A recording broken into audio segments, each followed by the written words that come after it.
à cet instant où je vous parle, officiellement notre candidat à l'élection présidentielle. Et j'invite toutes celles et ceux qui nous écoutent à continuer à nous donner de la force et à avoir une dynamique en allant continuer de soutenir cette candidature sur Mélenchon2027.fr et à venir au meeting qui sera notre premier grand meeting le 7 juin à Saint-Denis.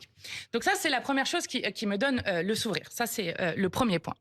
Ensuite, la deuxième chose, Monsieur Duhamel, c'est que nous avons retrouvé avec Jean-Luc Mélenchon un article qui peut-être va vous faire sourire. Alors, c'est un article qui date d'avant l'élection de 1981 sur François Mitterrand, qui dit, par exemple, je cite une des choses qu'il y a dans cet article.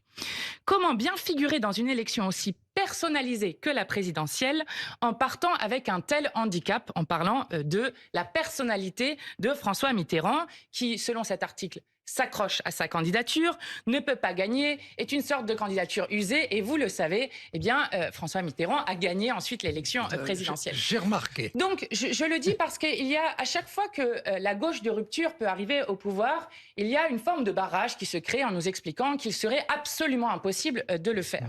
Je rappelle qu'en 2022, un an avant l'élection présidentielle, Jean-Luc Mélenchon était sondé à 20 points de l'extrême droite. Et qu'à la fin, il y a eu seulement 1 point d'écart entre Jean-Luc Mélenchon et l'extrême droite et nous avons raté le second tour de l'élection présidentielle à 400.